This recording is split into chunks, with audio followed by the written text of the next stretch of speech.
What happens when a film comes out perfectly, where everything that could possibly go right, goes right? Well, that's what I've been looking for a long time, and a few years ago I found it. A movie that came out in 1957 called 12 Angry Men. Today I'm going to talk about it and what makes it, in my opinion, the greatest film of all time. I usually like to talk about movies that have some connection to something new coming out or a new movie, but this came out like 70 years ago, so that is right. Wait, is it right? Yeah, I guess that's right. 65 years, whatever. But yeah, it came out a while ago. You know, there's not really anything that's gonna come out that's gonna make this relevant, so I just want to talk about it now. 12 Angry Men is an amazing film that I was introduced to during a film class I was going to, and I'm extremely thankful that I was introduced to this film. Even only at a 96-minute runtime, this movie packs a punch in every single minute it's on screen. This film is directed by Sidney Lumet and stars Henry Fonda, Lee J. Cobb, and a whole lot of other stars from the 50s era. This movie is about 12 jurors trying to decide whether or not to send this kid to death row for the alleged murder of his father. Now, to talk about the cast of the film, Henry Fonda as the lead is fantastic. His character is not someone who's like totally against the idea of this guy being a murderer. He's just not sure yet, and he thinks for something this serious, there should be more consideration. Fonda's character just can't let it sit to let this young man be sent to death row without even talking about it first. Everyone's in a rush to go. He's confident in his morals and beliefs without feeling preachy, and he plays that part so brilliantly. And as the story unfolds, you get to see that character coming through more and more, and the way he portrays it is just perfect. It's a classic performance that I think is amazing. And the same for Lee J. Cobb, who plays, I guess you could say, the main antagonist of the film. It's kind of hard to say. I mean, everyone in this film is flawed in some way, but I would say that Lee J. Cobb's character is on the top tier of that, and he just plays this performance to perfection. He plays this very hard-hearted character, but you can really tell that there's a lot of emotion bubbling up underneath it, and when it comes through, at least to some capacity, it's just amazing to watch. I would say that Lee J. Cobb's performance is the best performance I've seen in this era. It's really that good. The level of emotion that's hidden under the rough exterior of his character is just amazing, and it's something that every time I go back to, I'm still surprised by. There's nothing else that I can really liken to his performance. It's really, really interesting, supported by an amazing script. Every single part of the casting of 12 Angry Men was spot on. There's some popular actors from the time, some lesser known actors from the time, and they all do great here. There's not one person that I would say doesn't pull their weight. 65 years later, it still emotionally resonates in this way that's just unlike anything I've seen before. The story is really gripping because apart from 2 minutes of the film, it's set in one room. And this also really helps the story of the young man in trial because we only see his face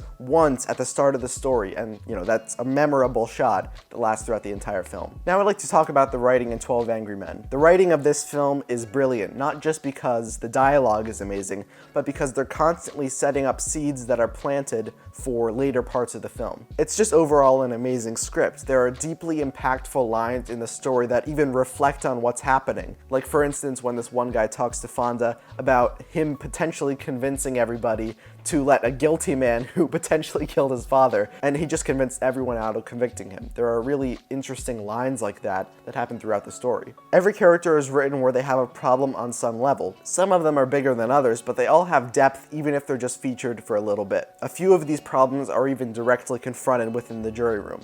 Somehow this 96-minute movie packs a bigger punch than most movies that are going 2 hours, 3 hours long. And it contains more full, well-rounded out characters than any movie I've ever seen. It's just another testament to how amazing this film is. And if you've been watching this channel for a while, you know I'm not usually like this. I'm not usually glowing about movies in this way, but I legitimately think there are zero issues with this film. Not only do I think it's the best 50s film of all time, but I think it's the best film of all time, period. The musical score by Kenyon Hopkins is only there for a few minutes, but because of the lack of it, when it comes in, you really, really feel it. A few movies, for instance, Black Adam is a good example of a recent film that came out. I think they just overuse their score to the point where there's maybe 2 or 3 minutes of the movie without a score. I think Dark Knight Rises had this problem as well, where they just use the score for the entire runtime and you never get a break from it, right? Personally, I think that especially in dramatic films like this, When you get a breather and the music only comes in moments where it really matters, gives it so much more weight. The 12 Angry Men score only comes in when it's really needed, and because of that, when it comes in, you emotionally resonate with it so much more because of the absence of it throughout the film. Another thing the film is amazing at is the cinematography. It's just absolutely beautiful. It's not beautiful in the way like a show like Better Call Saul is, where they're kind of